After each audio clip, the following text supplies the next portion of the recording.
دیکھو دیکھو کون آیا، محمد عربی کا دین آیا۔ دیکھو دیکھو کون آیا، محمد عربی کا دین آیا۔ عزت لایا، عظمت لایا، امن سکون محبت لایا۔ ملالہ کے ساتھ ملاقاتیں کرتے ہو اور مولوی خادم دہشت گرد ہے۔ ملالہ وہ دنیا کی بدترین عورت ہے کہ جس نے تسلیمہ نسرین اور سلمان رشدی کے ساتھ کھڑے ہو کر تصویریں کھنچوائی ہیں۔ ہاں، دنیا میں بھی معلوم اس کو ہوگا، قبر میں بھی معلوم ہوگا اور حشر میں بھی معلوم ہوگا۔ تم ملالہ کو ملتے ہو کفر کے کہنے پر، اور 16 سال مسلمانوں کی بیٹی عافیہ صدیقی امریکی جیل میں بیٹھی ہے اور ہر دن وہ امریکہ کا سپاہیوں اور فوجیوں کے طعنے کھاتی ہے۔ وہ جب دروازہ کھلتا ہے جیل کا تو امریکی کہتے ہیں رات محمد بن قاسم نہیں آیا۔ اس بیٹی کو ملو جا کر۔ اس کو ملتے ہو جو کہتی ہے کہ مسلمانوں کو سلمان رشدی کے خلاف کچھ نہیں کرنا چاہیے تھا۔ سلمان رشدی دنیا کا بدترین گستاخ اور تسلیمہ نسرین دنیا کی بدترین گستاخہ، جن کی میں ایک گستاخی اس کی اور دوسری گستاخی میں تسلیم نسرین کی بیان کروں تو آپ مجھے مسجد رحمت اللہ العالمین میں قتل کر دیں کہ مولانا انہوں نے تو یہ بکواس کیا تھا، آپ نے کیوں سنائی یہ بات؟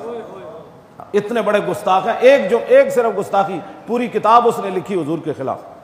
ہاں جی، میں اس کا 3 سطریں نہیں پڑھ سکا۔ ہاں، آج سے 20 سال پہلے کی میں نے وہ رکھی ہوئی ہے خرید کر، لیکن میں پتہ نہیں کہاں پڑھی ہے صحیح میری کتابوں میں۔ دوبارہ میں نے اس کتاب کو اپنی نگاہ سے بھی نہیں دیکھا، صرف میں نے کھول کر 3 سطریں پڑھی تھی، میں نے بند کر دی۔ پوری کتاب کون پڑھ سکتا ہے کوئی مسلمان؟ اس کو یہ ملی ہے اور اس کے ساتھ کھڑے ہو کر تصویریں اس نے بنوائی ہیں۔ بتاؤ اے ملک کے ذمہ داروں، ملالہ کو کیوں مل رہے ہو؟ کیا دنیا کو پیغام دینا چاہتے ہو؟ یہ ہمیں بتاؤ، اس کا جواب دو۔ ہاں، پاکستان گستاخان رسول کو اوپر جانے کے لیے بنا، اور جتنے اربوں خربوں تم قوم کے کھاتے ہو، حساب مجھ سے مانگتے ہو کہ مولوی خادم روٹی کہاں سے کھاتا ہے؟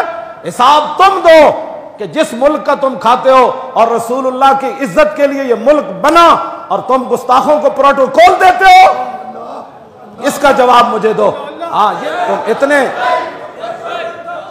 اگر تم حضور کے گستاخوں کے ساتھ اتنے آگے بڑھ گئے ہو تو تم سوچ ہی نہیں سکتے کہ ہم غلامان رسول کس حد تک آگے جا سکتے ہیں۔ ہاں، یہ تمہیں کوئی غلط فہمی ہو گئی ہے، اور انشاءاللہ یہ غلط فہمی تمہاری پہلے بھی دور ہوئی ہے اور آئندہ بھی دور ہوگی۔ ہاں جی، یہ تو مت سمجھو کہ حضور کی تمہاری ان 2 جملوں سے ہم ختم نبوت کا کاز چھوڑ دیں گے۔